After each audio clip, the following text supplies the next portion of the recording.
जय हिंद दोस्तों, एक बार फिर से स्वागत है आप सभी का आपके अपने YouTube चैनल जीके क्यूज पर। और आज की क्लास रेलवे आरपीएफ भर्ती 2024 के एग्जाम की जो भी स्टूडेंट तैयारी कर रहे हैं उन सभी के लिए जीके जीएस के मोस्ट इंपॉर्टेंट क्वेश्चन होने वाले हैं, जिनकी संख्या 50 है। अगर आपने कांस्टेबल या सब इंस्पेक्टर किसी भी पोस्ट के लिए अप्लाई किया है तो ये क्लास आपके लिए मोस्ट इंपॉर्टेंट होने वाली है। और पहले तो एक नज़र करेंगे हम अपने उन सभी भाइयों और बहनों की तरफ जो मुझे प्रॉपर कमेंट करते हैं, अपना समय देते हैं। जैसे कि यहाँ पे सिद्धू मूसेवाले कह रहे हैं जय श्री राम, तो भैया जय श्री राम। और यहाँ पे बीजेपी कॉमेडी कह रहे हैं जय हिंद भैया आपको भी। और ये तुषी चौहान, ये एक बार बच्चा मैसेज कर रहा था कि आप सर हमारा नाम नहीं लेते हैं, तो बेटा आपका भी नाम मैं ज़रूर लूँगा। और देखो यहाँ पे सीमा कुमारी या जाटप कह रही हैं थैंक यू सर जी, तो बेटा थैंक यू। और चलते हैं दोस्त बिना समय को बर्बाद किए अपने क्लास की तरफ और देखते हैं आज हमारे लिए पहला प्रश्न क्या है। और मैं आपको आज बता दूं कि आज आपका ये टेस्ट पेपर है। आज ये आपके लिए क्लास जो है ये टेस्ट पेपर है। यहाँ पे आपको 50 क्वेश्चनों में से कितने सही होने हैं, जो कि यह संडे को होना था। हालांकि संडे को मैंने रिवीजन क्लास दे दिया, मंडे को क्लास हो नहीं पाई। ट्यूसडे आज जो मंगलवार को आपको ये आज टेस्ट देना है और कितने 50 में से सही करोगे ये आप कमेंट बॉक्स में ज़रूर बताओगे। ये सारे क्वेश्चन हम लोग पहले कर चुके हैं। तो चलते हैं अपने क्लास में और देखते हैं आज हमारे लिए पहला प्रश्न क्या है। देखो यहाँ पे बोला गया है खेलो इंडिया यूनिवर्सिटी गेम में किस विश्वविद्यालय ने शीर्ष स्थान प्राप्त किया है। तो देखो यहाँ पे अगर मैं आपको बताऊँ, पहली चीज़ तो ये है कि यहाँ पे अगर आपको चंडीगढ़ विश्वविद्यालय मिलता है तो ऑप्शन ए लगा देना। हो सकता है यहाँ पे पंजाब विश्वविद्यालय लिखा हो तो भी आपका प्रश्न का जवाब सही हो जाएगा। हालांकि चंडीगढ़ विश्वविद्यालय आपका राइट आंसर है और इससे पहले जो था वो जैन विश्वविद्यालय था। तो ये भी आप याद रखेंगे और मैं उम्मीद करता हूँ कि आपको समझ आ गया होगा। और चलते हैं दोस्त अपने अगले प्रश्न की तरफ और देखते हैं हमारा अगला प्रश्न क्या है।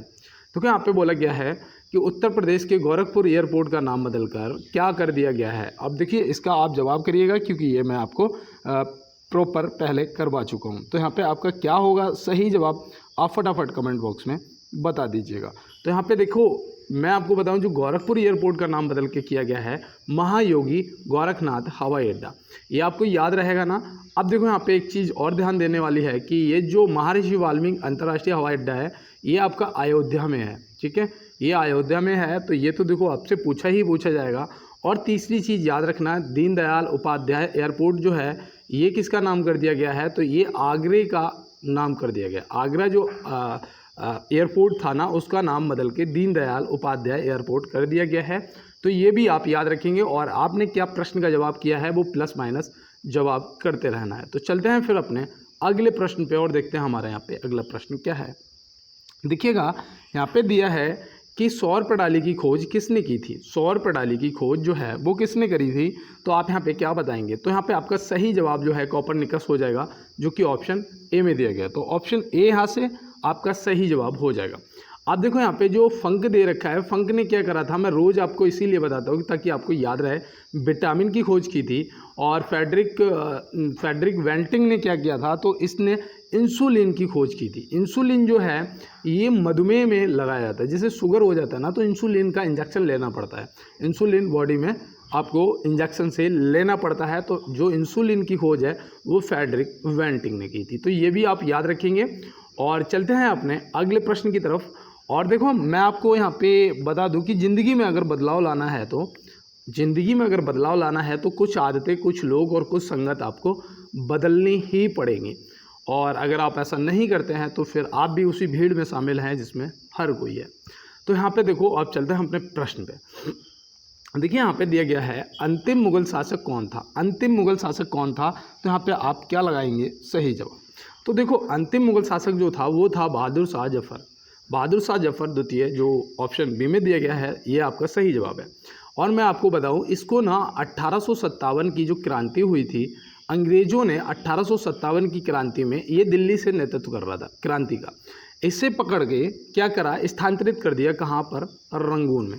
रंगून में स्थानांतरित कर दिया। और रंगून कहाँ पड़ता है, तो ये पड़ता है आपका वर्मा में। कहाँ पड़ता है दोस्त, बर्मा, जिसे आप बोल सकते हैं म्यांमार। ठीक है, तो ये बर्मा में पड़ता है। और मैं आपको बता दूं ये जो बहादुर शाह जफर द्वितीय है इसका जो कार्यकाल था वो भी आपको पता होना चाहिए, क्योंकि आप एसआई की तैयारी कर रहे हैं तो आपको ज़रूर पता होना चाहिए। देखो इसका कार्यकाल जो था वो 1837 से लेके 1857 तक था। 1837 से लेकर 1857 तक, और 57 में इसे अंग्रेजों ने पकड़कर स्थानांतरित कर दिया। कहाँ? रंगून। रंगून कहाँ है? बर्मा में। अब देखो इसकी जो मृत्यु है वो कब हुई थी, तो वो भी याद रखना, 4 नवंबर 1862। 4 नवंबर 1862 ये आप याद रखेंगे, ये रंगून में हुई थी। ठीक है, 4 नवंबर 1862 में ये रंगून में इसकी मृत्यु हो गई थी। तो मैं उम्मीद करता हूँ यहाँ पे मैंने जितना भी आपको बताया है और आपने इसका जवाब बिल्कुल सही किया होगा। बहादुर शाह जफर द्वितीय आपका सही जवाब हो जाएगा। देखो यहाँ पे दिया गया है गाइड किताब के लेखक कौन हैं। गाइड किताब के जो लेखक हैं वो कौन हैं, तो मैं आपको बताऊं, जब हम लोग प्राइमरी पाठशाला में पढ़ने जाते थे तो वहाँ पे सारी बुकों की एक बुक मिल जाती थी हम लोगों को, जिसका नाम होता था गाइड, और जिसके लेखक थे वो थे R.K. नारायण। कौन थे? R.K. नारायण। तो ये देखो याद रखना, ये आज आपके लिए इंपॉर्टेंट कुछ क्वेश्चन हैं, और इसमें आपको करंट के भी क्वेश्चन मिलेंगे, हिस्ट्री के भी मिलेंगे, हर जगह से आपको क्वेश्चन आज की क्लास में मिलेंगे। अब देखो यहाँ पे रविन्द्रनाथ टैगोर जी से बुक याद रखना, कौन सी? गीतांजलि। तो देखो गीतांजलि के लिए इन्हें क्या मिला था, बताइए। गीतांजलि के लिए इन्हें नोबेल पुरस्कार मिला था। कब मिला था वो भी आपको पता होना इम्पोर्टेंट है। तो याद रखना 1913 में इन्हें साहित्य के लिए, गीतांजलि के लिए नोबेल पुरस्कार मिला था। तो इतना आप याद रखेंगे। और देखो आपकी महात्मा गांधी जी से हिंद स्वराज्य, my experiment with the truth और मेरे सपनों का भारत। तो ये देखो जो पुस्तकें हैं महात्मा गांधी जी से संबंधित हैं, इनको भी आप याद भी रखेंगे और नोट भी करेंगे। और मैं आपको बता दूं, कल से हो सकता है आपको लाइव क्लास मिलना स्टार्ट हो जाए। कल से आपको लाइव क्लास मिलना स्टार्ट हो जाए, तो जैसा भी होगा मैं आपको बता दूंगा। और देखो अगर आपको इस क्लास का या इससे पहले जो भी PDF चाहिए, तो PDF के लिए आपको क्या करना है वो भी मैं आपको बता रहा हूँ, बिल्कुल फ्री PDF मिलेगी।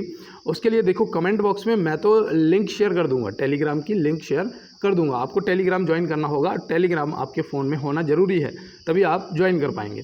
तो लिंक शेयर कर दूंगा। अदरवाइज अगर किसी को ना मिल पाए थोड़े से, तो आप क्या करेंगे, कमेंट बॉक्स में लिख देना भैया PDF, और मैं आपको रिप्लाई कर दूंगा। और मैं रिप्लाई तो करता हूँ, खैर आप लोग ज्वाइन नहीं करते हो, मैंने ये चीज़ देखी है। देखो यहाँ पे दिया है मधुबनी पेंटिंग कौन से राज्य से है। मधुबनी जो पेंटिंग है वो कौन से राज्य से है, तो यहाँ पे आपका सही जवाब क्या होगा, मधुबनी पेंटिंग कहाँ से संबंधित है, तो ये आपकी बिहार हो जाएगी। ऑप्शन बी बिल्कुल सही जवाब। और मैं उम्मीद करता हूँ आपने बिहार ही किया होगा। चलते हैं अपने अगले प्रश्न पे। कांग्रेस के किस अधिवेशन में पूर्ण स्वराज्य की शपथ ली गई थी।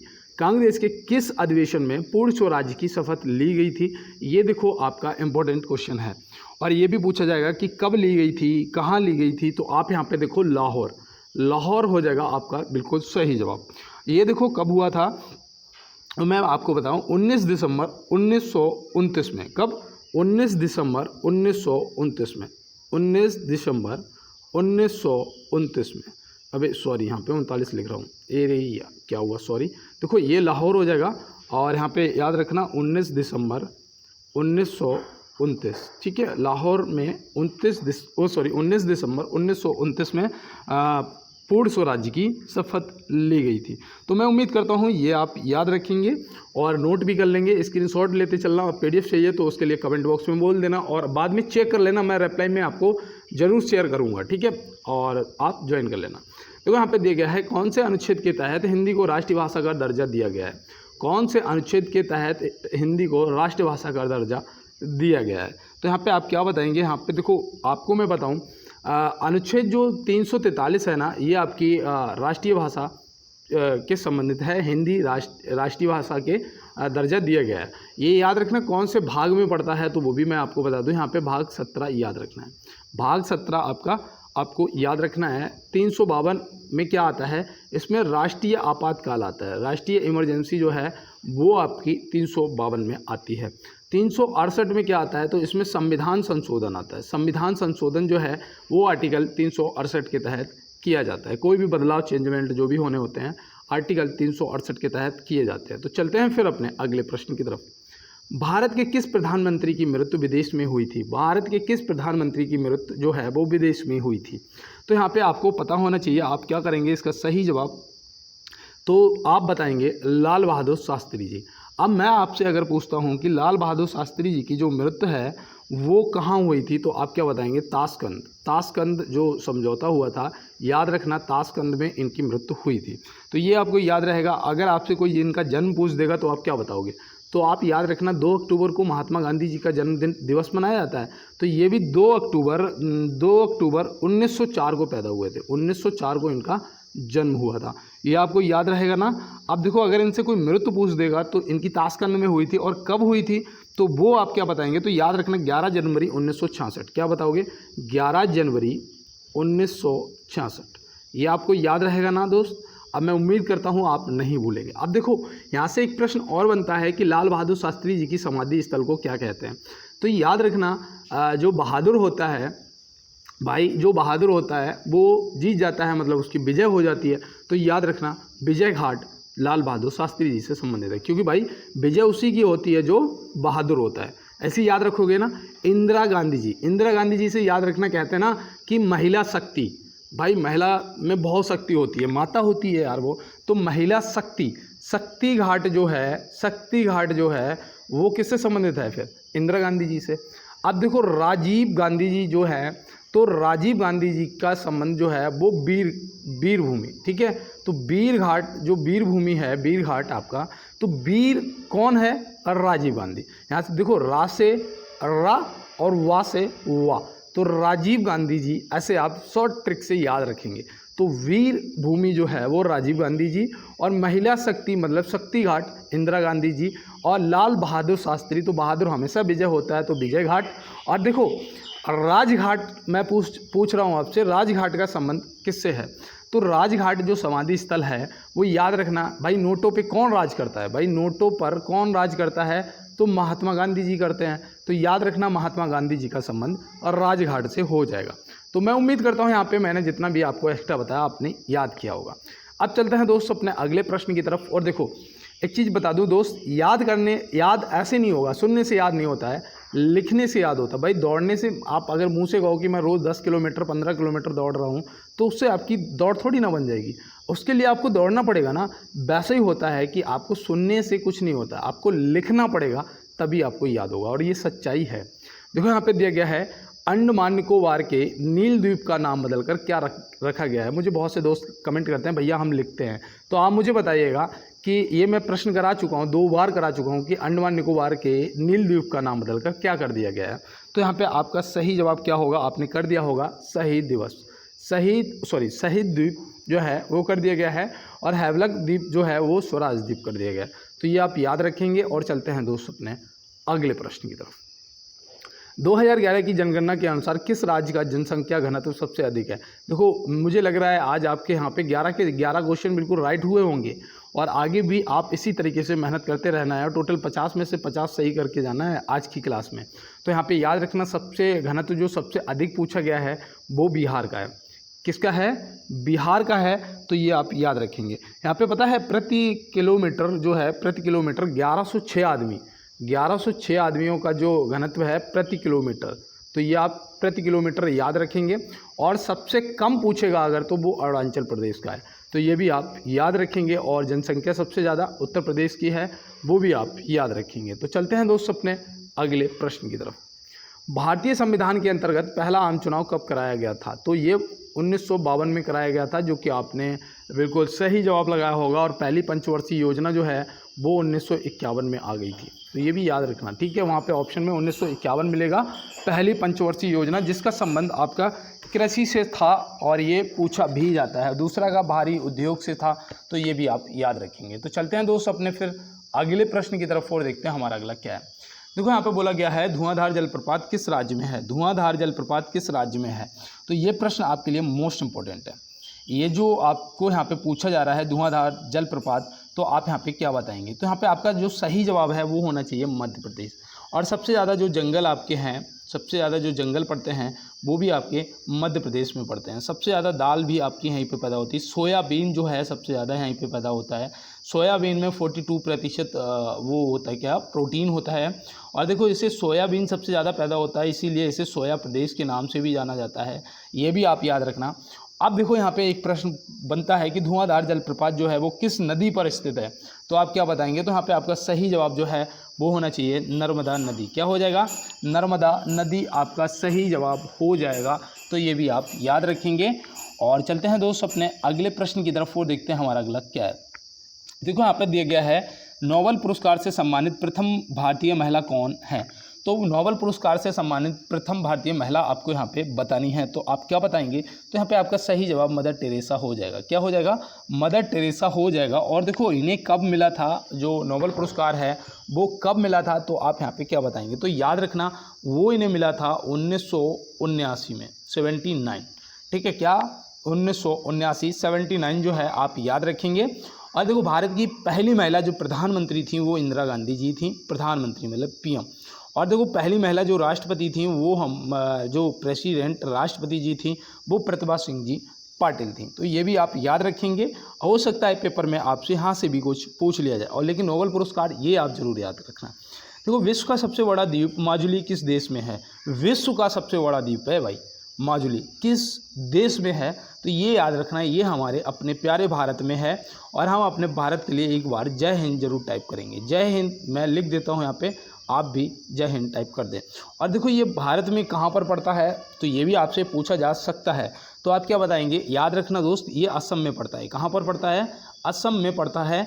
तो ये भी आप याद रखेंगे। और चलते हैं दोस्त अपने अब अगले प्रश्न की तरफ। देखो यहाँ पे दिया गया है समतल दर्पण द्वारा बना प्रतिबिंब क्या होगा। समतल दर्पण द्वारा बना प्रतिबिंब क्या होगा। यहाँ पे अब मैं आपके उम्मीद करता हूँ कि जवाब थोड़ा सा किसी का गलत भी हो सकता है, लेकिन फिर भी आपका सटीक जवाब आना चाहिए कि आभासी और सीधा। आभासी और सीधा मतलब कि ऑप्शन बी यहाँ पे आपका सही जवाब हो जाएगा। और मैं उम्मीद करता हूँ सभी प्रश्नों के जवाब आप सही कर रहे हैं। और चलते हैं दोस्त फिर अपने अगले प्रश्न की तरफ। देखो यहाँ पे दिया गया है विश्व वन्य जीव दिवस कब मनाया जाता है। विश्व वन्य जीव दिवस कब मनाया जाता है। पहले तो ये 17 नंबर क्वेश्चन है, तो आपको पता होना चाहिए कि भैया 17 नंबर क्वेश्चन पे 1 मिनट के लिए ज़रूर रुकते हैं। अगर आप नए जुड़े हैं हमारे साथ तो आप बस 1 मिनट सुनिएगा मुझे, कि हो सकता है मेरी ज़बान पे माँ सरस्वती विराजमान हो। आज ये क्लास मैं मॉर्निंग में कर रहा हूँ, हो सकता है कि मेरी ज़बान पे माँ सरस्वती विराजमान हो। और जो भी कान मुझे इस टाइम सुन रहे हैं, जो भी मेरे भाई बहन मुझे सुन रहे हैं, उन सभी को इस बार 100% वर्दी मिल जाएगी। 110% वर्दी मिलेगी, 110% आपका सिलेक्शन होगा। और आप भी अपने भाई को, अपने, मुझे बहुत से दोस्त कहते हैं कि छोटा भाई मत बोला करो, तो ठीक है आप अपने बड़े भाई को सपोर्ट कर रहे हो, बहुत अच्छा सपोर्ट कर रहे हो। और एक बार बस लाइक वाला बटन दबा दो यार, और ताकि मुझे पता लगना चाहिए कि मेरे कुछ नए दोस्त भी मेरे साथ जुड़े हुए हैं। और चैनल को सब्सक्राइब जरूर कर लेना। अपनी उपस्थिति दर्ज कराने के लिए एक बार कमेंट बॉक्स में मुझ पे एहसान कर देना कि भैया मैंने कमेंट कर दिया है, ठीक है। और देखो एक चीज़, चलते हैं पहले तो प्रश्न की तरफ, इस प्रश्न को करते हैं, उसके बाद फालतू की बातें अब करेंगे। देखो यहाँ पे याद रखना कि 3 मार्च हो जाएगा आपका सही जवाब। विश्व वन्य जीव दिवस जो है वो कब मनाया जाता है, तो ये आपका 3 मार्च को मनाया जाता है। और देखो यहाँ पे मैं आपको बता दूँ, राष्ट्रीय सुरक्षा दिवस जो आपका है, राष्ट्रीय सुरक्षा दिवस वो आप याद रखना, वो आपका 4 मार्च को मनाया जाता है। जो राष्ट्रीय सुरक्षा दिवस है ना वो 4 मार्च को मनाया जाता है। और विश्व वन्य जीव दिवस जो है वो 3 मार्च को मनाया जाता है। याद रहेगा ना। अब 8 मार्च देख के याद आ रहा होगा कि भैया अंतर्राष्ट्रीय महिला दिवस भी तो मनाया जाता है, तो ठीक है भाई 8 मार्च को मनाया जाता है, ये भी आप नोट कर लेना, ठीक है। और ये जो 4 मार्च को मैंने राष्ट्रीय सुरक्षा दिवस बताया, ये भी याद रखना। हो सकता है कि पेपर के अंदर कहीं पूछ लिया गया तो फिर क्या करोगे। देखो यहाँ पे दिया गया है संविधान सभा की प्रारूप समिति के अध्यक्ष कौन थे। संविधान सभा की प्रारूप समिति के अध्यक्ष कौन थे, यहाँ पे आप क्या बताएंगे। तो यहाँ पे आपका सही जवाब जो है वो हो जाएगा डॉक्टर भीमराव अम्बेडकर जी। और देखो मुझे बहुत से दोस्त जय भीम का कमेंट भी करते हैं, मैं आपको बताऊँ पूरा लिखा करो जय भीम जय भारत, ठीक है। और चलते हैं दोस्त अपने अगले प्रश्न की तरफ। देखिए यहाँ पे दिया गया है पेरिस ओलंपिक में भारतीय टीम का नेतृत्व कौन करेगा। पेरिस ओलंपिक में भारतीय टीम का नेतृत्व कौन करेगा, तो ये देखो आपके लिए इंपॉर्टेंट है क्वेश्चन, और ये मैं करवा भी चुका हूँ, शायद इसीलिए आज रिपीट करा रहा हूँ कि आपको दोस्त याद रहे। और यहाँ पे आपका सही जवाब शरद कमल हो जाएगा, जो कि ऑप्शन ए में दिया गया है। अब याद रहेगा ना, तो फिर चलते हैं अपने अगले प्रश्न की तरफ। एबलम पुरस्कार 2024 से किसे सम्मानित किया गया है, ये प्रश्न सब कर चुके हैं। अब यहाँ पे आप बताइएगा एबलम पुरस्कार 2024 से किसे सम्मानित किया गया है, तो मैं उम्मीद करता हूँ यहाँ पे जितने भी मेरे दोस्त मुझे सुन रहे हैं, देख रहे हैं, उन्होंने सब ने सही जवाब लगाया होगा, मिसाइल टाइलग्रेड। मिसाइल टाइलग्रेड आज मैं एक्स्ट्रा आपको बिल्कुल नहीं बताऊँगा, क्योंकि मुझे पता है कि आज ये आपका टेस्ट पेपर है। देखो यहाँ पे दिया है कितने डेसिबल से ज़्यादा आवाज़ कानों के लिए कष्टदायक होती है। तो याद रखना 130 डेसिबल से जो ज़्यादा आवाज़ होती है वो हमारे कानों के लिए कष्टदायक होती है। ऑप्शन सी बिल्कुल सही जवाब आप लगा देंगे। और अगर ऑप्शन में आपको कहीं 140 मिलता है, 130 नहीं मिलता है, तो आप 140 लगा देना, क्योंकि इससे ऊपर फिर आपको तुरंत मतलब अगर सुनोगे तो कानों को बहरा ही हो जाओगे, ऐसे समझ लीजिएगा। ठीक है, आप चलते हैं यहाँ पे अगले प्रश्न पे। देखो यहाँ पे दिया है इसरो में अपने पहले सूर्य मिशन आदित्य एल को कहाँ से लॉन्च किया था। इसरो ने, यहाँ पे मैं नहीं होगा भाई, मैं कहूँ ये गलत कैसे हो गया। इसरो ने अपने पहले सूर्य मिशन आदित्य L1 को कहाँ से लॉन्च किया है। ये सूर्य मिशन था भाई। अब इसे बताइएगा इसे कहाँ से लॉन्च किया है, तो आप क्या बताएंगे। तो याद रखना ये श्रीहरिकोटा से लॉन्च किया है। ऑप्शन सी आपका सही जवाब हो जाएगा। कब लॉन्च किया है, तो आप क्या बताएंगे, कब लॉन्च किया। तो ये किया था 2 सितंबर 2023 को। कब किया था, 2 सितंबर 2023 को। 2 सितंबर 2023 को किया था, तो श्रीहरिकोटा से किया था। ये भी आप याद रखेंगे। और चलते हैं फिर अपने अगले प्रश्न की तरफ। प्रथम योग विश्व कप का आयोजन कहाँ किया गया है। प्रथम योग विश्व कप का आयोजन कहाँ किया गया है। तो देखो यहाँ पे विश्व कप है भाई, योग विश्व कप। अब यहाँ पे आप बताइए, और प्रथम है इसलिए इम्पोर्टेंट है। तो याद रखना ये दिल्ली में किया गया था, नई दिल्ली में किया गया था। और इसमें कितने देशों ने भाग लिया था, तो 84 देशों ने भाग लिया था। 84 देशों ने इसमें भाग लिया था, ये भी आप याद रखेंगे। और ये 2015 में किया गया था। कब, 2015 में किया गया था, तो ये भी आप याद रखेंगे। और चलते हैं दोस्तों अपने अगले प्रश्न की तरफ। और राजभाषा का उल्लेख संविधान के किस भाग में है। अभी मैंने आपको बताया था और अनुच्छेद भी आपको बताया था कि कहाँ से कहाँ तक मिलता है। तो याद रखना, याद रखना भाग 17 हो जाएगा। क्या हो जाएगा, भाग 17 हो जाएगा। आर्टिकल बताइएगा कौन से अनुच्छेद में मिलता है। तो मैंने अभी क्या बताया था, 343 से 351 तक। कहाँ तक, 343 से 351 तक। अब भैया 352 में क्या है, तो अभी मैंने आपको बताया था कि राष्ट्रीय आपातकाल आ जाता है, तो ये भी आप याद रखेंगे। तो चलते हैं फिर अपने अगले प्रश्न की तरफ। डोगरी भाषा किस राज्य केंद्र शासित प्रदेश में बोली जाती है। भाषाएं मैंने आपको कुकी भाषा, ठीक है, और ये डोगरी भाषा और भी काफ़ी भाषाएं जो कि मुझे अभी नाम याद नहीं आ रहे हैं, मैं आपको पहले बता चुका हूँ। तो यहाँ पे याद रखना ये जम्मू कश्मीर में बोली जाती है। कहाँ बोली जाती है, जम्मू कश्मीर। आपने बिल्कुल सही जवाब किया होगा, डोगरी भाषा जो है वो जम्मू कश्मीर में बोली जाती है। अब देखो आज मैं आपको एक चीज़ बता दूँ, अगर आपका पढ़ने में मन नहीं लगता ना, तो एक ऐसी ट्रिक बताऊँगा कि आप भी सुन के हैरान हो जाएंगे।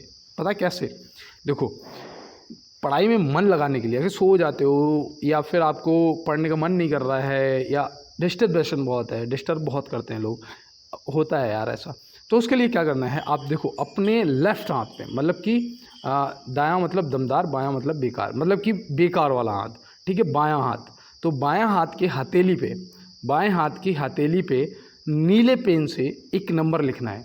क्या लिखना है, एक नंबर। क्या लिखना है, नंबर नोट करो, 3 3 5 3, ठीक है, 3 3 5 3 4 5, देखो आराम से सुनना, 4 5 और 2 3, ठीक है, याद रखना 4 5 और 2 3, ये पूरा नंबर लिखना है। ऐसे ऐसे मत लिखना है, इसके आगे लिखना है क्योंकि यहाँ पे जगह नहीं बच रही है। तो 3 3 5 3 4 5 2 3, ये नंबर आप अपने हथेली पे लिख लेना। मैं आपको विश्वास दिलाता हूँ दोस्त कि 8 दिन के अंदर अंदर आप अपने अंदर बदलाव देखेंगे। और ये नंबर मिटना नहीं चाहिए, ये नंबर मिटना नहीं चाहिए। जैसे आपको लगे थोड़ा सा हल्का पड़ रहा है या आपने हैंड वॉश करा है, तो उस पेन से इसे और खरा कर लेना। और अगर ग्रीन पेन मिल जाए तो बहुत अच्छा है, नहीं तो ब्लू पेन है ना आपके पास, अभी पढ़ रहे हो, तुरंत इस नंबर को नोट करो अपनी हथेली पे कि 3 3 5 3 4 5 2 3। और ये 8 दिनों तक कम से कम लिखा रहना चाहिए। अगर 1 महीना लिख लेते हो तो समझ लेना आपका पढ़ाई में मन बहुत ज़्यादा लगने लगा है। और ये चीज़ आप मुझे 8 दिन बाद रिप्लाई में बताओगे कि बदलाव हुआ या नहीं हुआ, क्योंकि मैंने खुद पे ट्राई किया है और भी अपने आस पड़ोस के 1-2 बच्चों पे देखा है मैंने इसका प्रभाव। और आप भी इसको करिएगा। मैं चाहता हूँ यार आपको जॉब मिल जाए, ये मैं चाहता हूँ। और यहाँ पे देखो दिया गया है कि किस दिन पृथ्वी सूर्य के सबसे निकट होती है। किस दिन पृथ्वी सूर्य के सबसे निकट होती है, तो आप यहाँ पे क्या बताएंगे। तो देखो यहाँ पे आपका जो सही जवाब है वो हो जाएगा 3 जनवरी। क्या हो जाएगा? 3 जनवरी, जो कि ऑप्शन ए में दिया गया है। अगर सबसे दूरी की बात करेंगे कि जब पृथ्वी सूर्य से सबसे दूर कब होती है, तो याद रखना वो 4 जुलाई होती है। जो सबसे दूरी होती है वो 4 जुलाई होती है। तो ये भी आप देखो याद रखना दोस्त, हो सकता है कि पेपर के अंदर ये दूरी और निकटता पूछ ली जाए। और ये नंबर 33534523 जरूर नोट कर लेना अपने उल्टे हाथ पे, मतलब कि लेफ्ट हैंड पे, और फिर मुझे बताना 8 दिन बाद कि क्या बदलाव आपने अपने अंदर देखा है। देखो यहाँ पे दिया गया है पटना किस नदी के किनारे स्थित है। पटना जो है वो किस नदी के किनारे स्थित है। जब पढ़ेगा इंडिया तभी तो बढ़ेगा इंडिया। तो यहाँ पे आपको बताना है कि पटना जो है वो किस नदी के किनारे स्थित है। तो यहाँ पे आपका जो सही जवाब है वो हो जाएगा माँ गंगा। गंगा हमारी सबसे पवित्र नदी है और राष्ट्रीय जो जलीय जीव है वो गंगा डॉल्फिन है। गंगा डॉल्फिन, तो वो भी आप याद रखेंगे। गंगा की लंबाई भी आपको याद होगी 2525 किलोमीटर। ठीक है, 25-25 याद रखना, 2525 किलोमीटर। रामगंगा के किनारे आपका बरेली स्थित है, बरेली शहर, तो ये भी आप याद रखेंगे। बरेली जो है वो रामगंगा के किनारे स्थित है। गोदावरी को दक्षिण भारत की गंगा कहते हैं। और दूसरे याद रखना, यहाँ पे नासिक भी पूछ लिया जाता है। नासिक जो है वो भी आपका गोदावरी के किनारे स्थित है। तो ये भी आप याद रखेंगे। और चलते हैं दोस्त अपने अगले प्रश्न की तरफ। भारत के किस क्षेत्र में शुष्क मृदा पाई जाती है। भारत के किस क्षेत्र में शुष्क मृदा पाई जाती है, तो यहाँ पे आप क्या बताएंगे। तो यहाँ पे आपका जो सही जवाब है वो हो जाएगा राजस्थान, जो कि ऑप्शन ए में दिया गया। तो राजस्थान यहाँ पे क्या हो जाएगा, आपका बिल्कुल सही जवाब हो जाएगा। तो चलते हैं अपने अगले प्रश्न की तरफ। अंतर्राष्ट्रीय ओजोन दिवस कब मनाया जाता है। अंतर्राष्ट्रीय ओजोन दिवस कब मनाया जाता है। पृथ्वी दिवस कब मनाया जाता है, बताइएगा। परिवार दिवस कब मनाया जाता है। यहीं पे ऑप्शन देख के ही मुझे याद आ गया, यहाँ पे ऑप्शन ही ऐसे दे रखे हैं। तो याद रखना, जो आपके प्रश्न का जवाब है ना वो हो जाएगा 16 सितंबर। ओजोन दिवस 16 सितंबर। और देखो जो ओजोन लेयर को हानि पहुंचा रहा है ना, वो कौन सी गैस पहुंचाती है, CFC। यहाँ पे ई क्यों हो रहा है भाई, FC, क्लोरोफ्लोरोकार्बन। याद रहेगा ना, CFC, क्लोरोफ्लोरोकार्बन। ये पता है घर में जो फ्रिज होते हैं ना, फ्रिज, उनसे ये गैस निकलती है, वो भी आप याद रखना। ठीक है, और भी कई तरीके हैं, लेकिन गैस जो पूछा जाएगा ज़्यादातर फ्रिज ही पूछा जाता है। और देखो यहाँ पे जो पृथ्वी दिवस है वो आपका 22 अप्रैल को मनाया जाता है, पृथ्वी दिवस। और देखो आपका 15 मई को परिवार दिवस मनाया जाता है, 1 मई को आपका श्रम दिवस मनाया जाता है। तो ये सारे दिवस आप याद रखना, जो कि आपसे पूछ लिए जाएंगे। और यहाँ पे तो आपको आज टेस्ट पेपर है, जवाब करते जाना है बस। आंध्र प्रदेश राज्य की स्थापना कब की गई थी। आंध्र प्रदेश राज्य की स्थापना, ये मैंने उस दिन कहा था कि कभी पेपर में पूछ लेगा, आपको कंफ्यूज करने के लिए 1953 भी दे देगा, और आप गलत जवाब मत कर देना, क्योंकि 1 नवंबर 1956 को की गई थी। भाषा के आधार पर बनने वाला पहला राज्य जो था वो था आंध्र प्रदेश, और भाषा के आधार पर ये बटा था कब, 1 अक्टूबर 1953 को। लेकिन इसकी जो स्थापना है वो 1 नवंबर 1956 को की गई थी। 1 नवंबर 2000 देख के कुछ याद आया। मैंने उस दिन आपको बहुत रटवा के बताया था कि 26वां राज्य मतलब छत्तीसगढ़, 26 मतलब छत्तीसगढ़। और ये कब बना था वो भी मैंने आपको बताया था कि ये बना था आपका 1 नवंबर 2000 को। और फिर मैंने ऐसे बताया था 1915, ऐसे बताया था ना 1915। तो मतलब 1 को अगर ये बना था आपका 26वां, तो 27वां आपका 9 को बना था, 9 नवंबर 2000 को। कौन सा बना था 9 नवंबर 2000 को, वो आपका यूके बना था, मतलब कि उत्तराखंड बना था। अब यहाँ पे देखो, यहाँ पे उत्तराखंड से मुझे खंड याद रहा सिर्फ। तो हमारा जो 27 के बाद 28वां राज्य बना था वो कब बना था, 9 के बाद, मतलब कि 15 को। अब 15 को वो कौन सा बना था, तो वो आपका झारखंड बना था। तो ये भी आप याद रखना। देखो झारखंड, खंड से याद रहा, उत्तराखंड मतलब झारखंड। तो 1-9-15 ये आप याद रखेंगे। 1 नवंबर 1956 आपका आंध्र प्रदेश, और 1 अक्टूबर 1953 जो है इसको भाषा के आधार पर इसे अलग कर दिया गया था। तो ये आप याद रखेंगे। चलते हैं फिर अगले प्रश्न की तरफ। भारत छोड़ो का प्रस्ताव कांग्रेस ने कब पारित किया था। भारत छोड़ो का जो प्रस्ताव कांग्रेस ने कब पारित किया था, तो यहाँ पे आप क्या बताएंगे। ये देखो आपके लिए इंपॉर्टेंट प्रश्न है, तो याद रखना 8 अगस्त 1942 को किया था, 8 अगस्त 1942। और ये कहाँ पर किया था, याद रखना ये मुंबई में किया था। कहाँ पर, मुंबई में।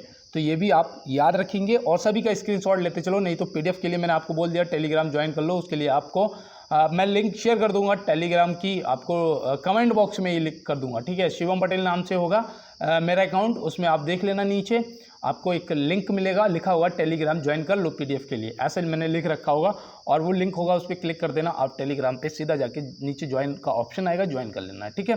आपको जितनी भी पीडीएफ पहले की है वो सारी मिल जाएंगी, और जो प्रॉपर आएंगी वो भी सब मिल जाएंगी, और आप मुझे कमेंट बॉक्स में बोल देना, मैं वहाँ से भी कर दूँगा। देखो यहाँ पे दिया है पोंगल किस राज्य का त्यौहार है, जितने भी आपके लोक नृत्य हैं, त्यौहार हैं राज्यों के, वो याद रखना यार।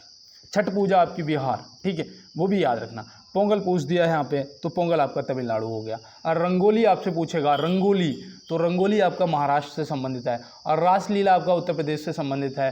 तो ये छोटे छोटे आपको याद रखना है। और देखो आपका कथकली, कथक, तो कथकली आपका केरल हो जाएगा, कथक आपका कथक हो जाएगा उत्तर प्रदेश। तो ये सब त्यौहार और आपके जो इम्पोर्टेंट लोक नृत्य हैं ये आपको याद रखना है। और लक्ष्मू महाराज आपसे ज़रूर पूछे जाते हैं, वो भी याद रखना। और यहाँ पे देखो दिया है भारत पर्यटन दिवस कब मनाया जाता है, भारत पर्यटन दिवस कब मनाया जाता है। तो यहाँ पे आप 33 नंबर का सही जवाब करिएगा। तो भारत पर्यटन दिवस जो है, भारत पर्यटन दिवस, राष्ट्रीय पर्यटन दिवस आपका 25 जनवरी को मनाया जाता है। इसको मैंने इतना घुमा फिरा के बार बार क्यों कहा कि राष्ट्रीय पर्यटन दिवस या भारत पर्यटन दिवस 25 जनवरी, क्योंकि यहाँ पे देखो वर्ल्ड भी होता है, वर्ल्ड पर्यटन दिवस भी होता है, इसलिए मैंने आपको ये ऐसे बता रहा हूँ कि जो वर्ल्ड पर्यटन दिवस है ना, वो 27 सितंबर को मनाया जाता है। 27 सितंबर को आपका वर्ल्ड पर्यटन दिवस, और राष्ट्रीय या नेशनल या भारतीय पर्यटन दिवस आपका 25 जनवरी को मनाया जाता है। और 1 मई को आपका श्रम दिवस मनाया जाता है। तो ये भी आप याद रखेंगे, ठीक है। और चलते हैं अपने अब अगले प्रश्न की तरफ। भारत में सबसे पहले जनता कर्फ्यू कब लगा था, भारत में सबसे पहले जनता कर्फ्यू कब लगा था, भारत में सबसे पहले कोविड का मरीज कब मिला था, भारत में सबसे पहले कोविड का मरीज कहाँ मिला था, ये सब प्रश्न बनते हैं। और कोविड से 1-2 प्रश्न सॉरी यार, कल बारिश बहुत भयंकर हुई मेरे यहाँ पे, और मैं बहुत ज़्यादा बारिश में नहाया तो आज मुझे लग रहा है फीवर आएगा, इसीलिए मैं मॉर्निंग में ही क्लास को बना ले रहा हूँ कि कल तो मेरी तबीयत वैसे भी बहुत ज़्यादा गड़बड़ थी, और मंडे को छुट्टी भी होगी इस चक्कर में। आज थोड़ा रिलीफ है इसलिए आ गया। और देखो यहाँ पे 34 नंबर भी आ गया। 1 मिनट के लिए सिर्फ रुकूंगा और यही कहूँगा कि अभी तक जितने भी मेरे भाई बहन मुझे सुन रहे हैं, देखो यार तबीयत सही नहीं है, उसके बाद भी मैं कितने खुश हो के आपको क्लास करा रहा हूँ, तो एक बार यार लाइक तो बनता है दोस्त। और देखो चैनल को सब्सक्राइब जरूर कर लेना।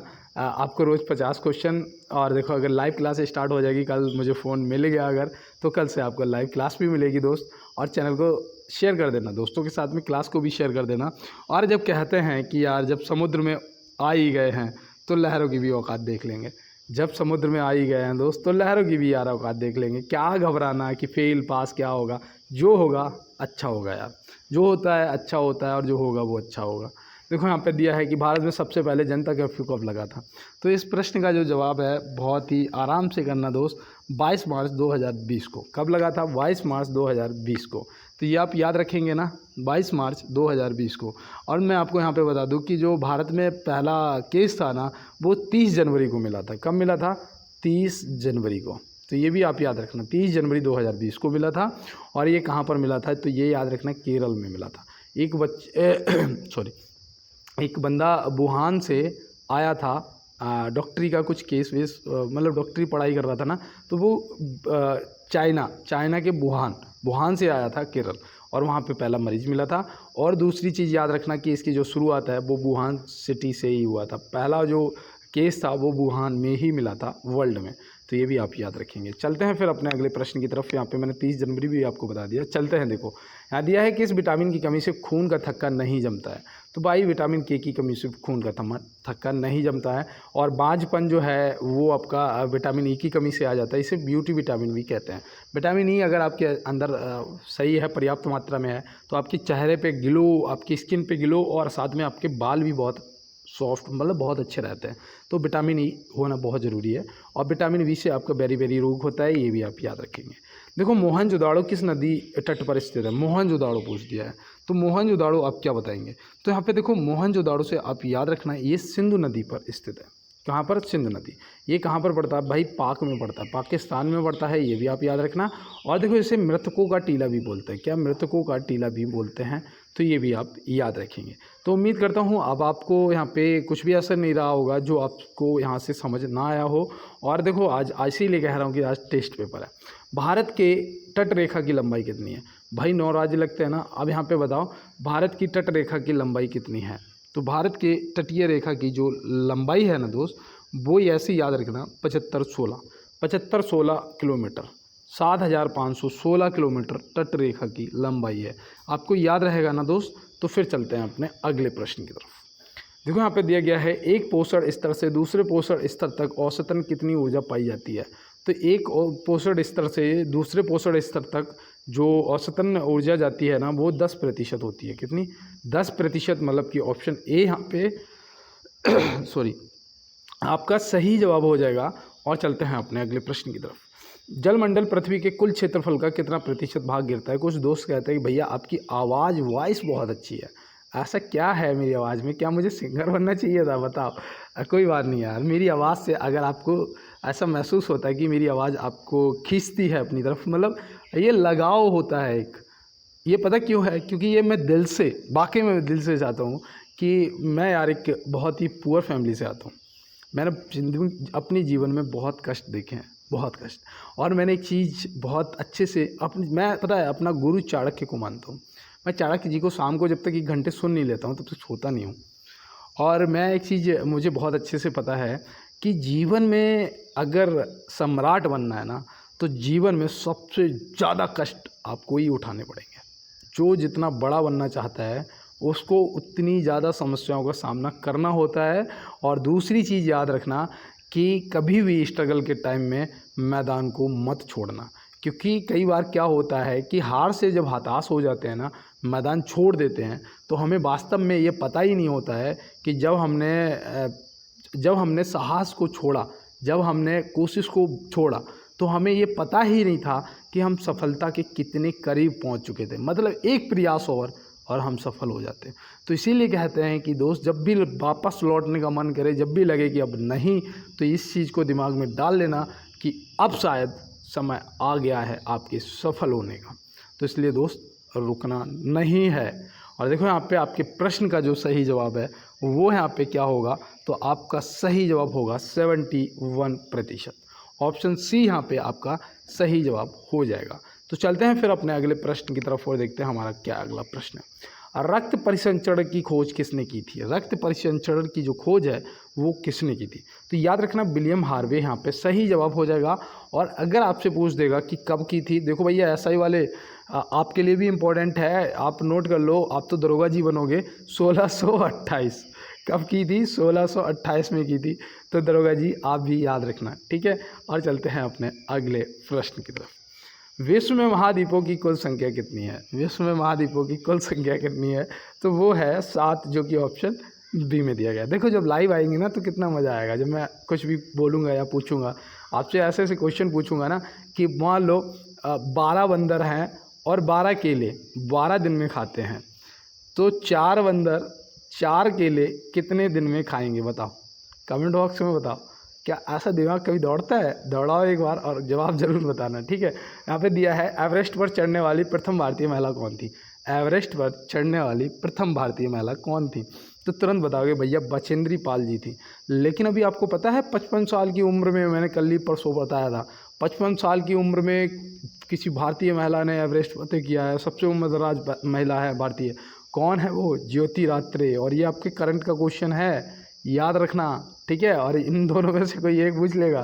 पहली आईपीएस महिला बाय किरण बेदी जी हैं। कौन है? किरण बेदी जी हैं। तो ये आप याद रखना। चलते हैं अपने अगले प्रश्न की तरफ। केरल राज्य की स्थापना दिवस क्या है? केरल राज्य की स्थापना दिवस क्या है? तो अब बताओ, आया कुछ याद? 1 नवंबर 1956। 1 नवंबर 1956 ऑप्शन ए। देखो मैंने आपको अभी किसका बताया था? 1 नवंबर 1956 किसका बताया था? बताओ, याद है? कुछ नहीं आ रहा है? तो देखो यहाँ पे 1 नवंबर 1956 मैंने आपको आंध्र प्रदेश का भी बताया था। किसका बताया था? आंध्र प्रदेश का। अब मैं यहाँ पे आपको केरल का भी बता दिया, 1 नवंबर 1956। लेकिन यहाँ पे आप याद रखना कि भैया कर्नाटक का भी यही है, कर्नाटक का भी यही है। तो अब आपको याद रहेगा ना। तो फिर चलते हैं अपने अगले प्रश्न की तरफ। इंदिरा गांधी राष्ट्रीय मानव संग्रहालय कहाँ स्थित है? इंदिरा गांधी राष्ट्रीय मानव संग्रहालय कहाँ स्थित है? तो इंदिरा गांधी राष्ट्रीय मानव संग्रहालय जो है ये भोपाल में स्थित है। ऑप्शन सी आपका सही जवाब हो जाएगा। और आज तो यार कुल्हड़ वाली चाय पीने का मन कर रहा है। कुल्हड़ वाली चाय बहुत अच्छी लगती है यार। आज पीऊँगा जाके, दर्द हो रहा है मेरे कमर में बहुत भयंकर। कल मैंने सारे दिन का जितना काम था ना 1 घंटे में ख़त्म कर दिया, क्योंकि बारिश आ गई थी और सारी मक्का मेरी खेत में बिछा रखी थी मैंने फट्टों पे, तिरपाल पे डाल रखी थी पन्नी पे। और जैसी ही बारिश आई वो मक्का भीगनी स्टार्ट हो गई। हम 2 भाई, अब कहाँ तक इकट्ठा करोगे, पता ही नहीं चला कब कमर की नस चली गई। आज मुझसे न बैठा जा रहा, न खड़ा हुआ जा रहा, न लेटा जा रहा, और ऊपर से फीवर भी आ रहा। इतनी बुरी हालत हो रही है। अब यहाँ पे देखो, थोड़ा सा सहयोग बनाए रखो यार, लाइक शेयर सब्सक्राइब जरूर कर देना। और देखो यहाँ पे दिया है, दबाव के बढ़ने से तरल पदार्थ का क्वथनांक क्या होगा? दबाव के बढ़ने से तरल पदार्थ का जो क्वथनांक है ना दोस्त, वो क्या होगा? तो वो भी भाई बढ़ जाएगा, अधिक हो जाएगा। ऑप्शन ए आप याद रखेंगे। और मुझे पता है जितनी मुझे दिक्कत होती है उतना मैं खुश होता हूँ। देखो यहाँ पे दिया है, लोकसभा में शून्यकाल कितने समय का होता है? लोकसभा में जो शून्यकाल है वो कितने समय का होता है? तो आप यहाँ पे क्या बताएंगे? अधिकतम 30 मिनट। ऑप्शन ए आप याद रखेंगे, 30 मिनट आपका सही जवाब हो जाएगा। और पता है मैं क्यों कह रहा था? क्योंकि पता है जब आप, पता है चंद्रगुप्त को ना चाणक्य जी ने एक बात समझाई थी कि अगर दर्द और पीड़ा को तुम्हारा शरीर माने ही ना, तो अगर दर्द और पीड़ा को तुम्हारा शरीर माने ही ना, तो बताओ फिर क्या होगा? तो फिर आप किसी भी सफलता को पाने के लिए बहुत इजी तरीके से बढ़ जाएंगे। ऐसे ऐसे लोगों का, सच बता रहा हूँ, ऐसे ऐसे लोगों का इतिहास में वर्णन है जिनका सर धड़ से अलग हो गया दोस्त, और वो फिर भी प्रॉपर लड़ते रहे रक्त की आखिरी बूंद तक। तो समझ सकते हो यार, हमारे तो बस हाथ पैर या कमर या सर दर्द होता है यार, उसमें हम लोग मेडिसिन ले लेते हैं, है ना। तो सोचो यार, इसको साइड करो, थोड़ा मुस्करा लिया करो, हंस भी लिया करो जी। देखा दिया है, मुस्लिम लीग की स्थापना कब हुई थी? मुस्लिम लीग की जो स्थापना है वो कब हुई थी? तो आप यहाँ पे क्या बताएंगे? याद रखना वो 1906 में हुई थी। कब हुई थी? 1906 में हुई थी। और तारीख रही होगी 30 दिसंबर। क्या रहा था? 30 दिसंबर 1906। ढाका कहाँ हुआ था? ढाका, याद रखना ढाका, ठीक है। ढाका बांग्लादेश, ढाका बांग्लादेश, ठीक है। ये ढाका बांग्लादेश में 30 दिसंबर 1906 को हुई थी। तो फिर चलते हैं अपने अगले प्रश्न की तरफ। सिकंदर के गुरु का नाम क्या था? सिकंदर के गुरु का नाम क्या था? देखो, सिकंदर के गुरु का नाम था अरस्तु। एक बार सिकंदर जंगल में एक सन्यासी के पास पहुंच गया, शिकार खेलने गया, पहुंच गया। देखो यहाँ से एक बहुत अच्छी बात बताऊंगा, मात्र 30 सेकंड। पहुंच गया तो सिकंदर से उसके गुरु, उसने कहा, जो वहाँ पे सन्यासी थे, और वो ना रेगिस्तान था, बहुत बड़ा रेगिस्तान था जहाँ वो फंसा हुआ था। अब बहुत तेज़ प्यास लग रही थी, बहुत तेज़ प्यास लगी थी। तो उस सन्यासी के पास 1 गिलास पानी था। अब उसने, सिकंदर ने कहा कि भाई गुरुदेव ये पानी मुझे दे दो, मुझे प्यास लगी है बहुत तेज़। तो गुरु ने कहा, ये पानी का गिलास ऐसे तो नहीं दूंगा मैं। तो कहा, मैं, आप बताइए आपको क्या चाहिए। तो उसने कहा, सिकंदर ने से कहा गुरुदेव ने कि आप तू क्या दे सकता है मुझे? तो कहा, मैं इस गिलास के पानी के लिए आपको आधा राज्य दे दूंगा। कहा, बस आधा राज्य? नहीं चाहिए मुझे, मैं पानी नहीं दे रहा। तो कहा, आप मेरा पूरा राज्य ले लेना। तो कहा, ठीक है भाई, ले पी ले, पूरा राज्य मेरा हुआ। अब यहाँ से एक चीज़ सीख मिलती है कि जब 1 गिलास पानी की वैल्यू एक राज्य के बराबर होती है, 1 गिलास पानी की वैल्यू जब एक राज्य के बराबर हो गई समय पढ़ने पर, तो क्या आज जिस पढ़ाई को आप पढ़ रहे हैं, ये आपको समय पढ़ने पर आपकी वैल्यू नहीं बढ़ाएगी? बढ़ाएगी ना। तो दोस्त कर लो पढ़ाई, इसीलिए मैं चीज़ों को घुमा फिरा के समझाता हूँ आपको। देखो यहाँ दिया गया है, चित्रकला की मुगल शैली का प्रारंभ किसने किया था? भाई हुमायूं ने किया था, ठीक है, समझ आ गया। चलें अगले प्रश्न की तरफ। और ये बाबर जब आया था ना, ये आया था 1526 में, उसने पहला युद्ध लड़ा था पानीपत का, ठीक है, इब्राहिम लोदी के साथ में। चलते हैं अपने अगले प्रश्न की तरफ। किसने कहा था आराम हराम है? भाई किसने कहा था आराम हराम है? तो देखो ये किसने कहा था, तो आप क्या बताएंगे? ये हमारे जवाहरलाल नेहरू जी ने कहा था आराम हराम है। गांधी जी ने कहा था करो या मरो। करो या मरो का नारा किसने दिया था? गांधी जी ने दिया था। कब दिया था? जब स्वतंत्रता के लिए संग्राम हुआ था 1942 में, तब कहा था करो या मरो, मतलब कि करना तो है ही, नहीं तो मर जाओ। समझ में आ गया? करो या मरो, का नारा दिया था, और तभी 5 साल तब लगे कि देश आज़ाद हो गया। इस चीज़ के लिए कहता हूँ कि आप भी इसी पॉलिसी को अपना लो कुछ देर यार, कि मुझे इस बार करना ही करना है, नहीं हुआ तो कोई बात नहीं, लास्ट प्रयास, अगली बार करना है। देखो एक बार जब फेल हो जाओ ना, तो याद रखना नेक्स्ट बार आप बहुत खतरनाक प्राणी हो जाते हो, क्योंकि इस बार का पूरा पढ़ा लिखा अब चीज़ें समझ चुके हैं, अगली बार वो और मजबूत हो जाएंगी, तो हम और ज़्यादा बेहतर तरीके से हमला कर सकते हैं ना सामने वाले पे, अपने पेपर पे। तो ऐसे याद रखना। तो कभी भी हार नहीं मानना दोस्त, हार से हताश होने वालों को उतना ही मिलता है, कितना, सिर्फ आंसू जितना। तो इसलिए हार से हताश नहीं होना है, सफलता आपकी कदम चूमेगी, ये मैं आपको वादा करता हूँ। बस आप प्रतिदिन प्रयास करते रहना। कि कहते हैं कि परों को खोल जमाना उड़ान देखता है, जमीन पे बैठ के क्या आसमान देखता है। तो जिसको करना होता है ना, वो ऑटो भी चला के आईएएस बन जाता है। याद रखना, कहते हैं ना, देखो गरीब का बच्चा झोपड़ी से पढ़ता है और आईएएस बन जाता है। कैसे? गरीबी देखी है ना, कष्ट झेले हैं ना। मैं 17-18 साल की उम्र से अपना पूरी घर की जिम्मेदारी, अपनी खेत की जिम्मेदारी अपने पापा के इलाज से लेके, और जब तक 21 का हुआ पापा छोड़ के चले गए, पूरी जिम्मेदारी मेरे सर पे आ गई। मुझे ये अयासी करने का मौका मिला ही नहीं। और बाद बाकी फिर मेरी संगत जो थी वो साधुओं की थी, बाबाओं की संगत में रहता था, बाबा बन गया, ऐसे समझिएगा। और मिलते हैं दोस्त अब अपने दोस्तों से नेक्स्ट क्लास में, और तब तक के लिए मेरे सभी दोस्तों को मेरा जय हिंद।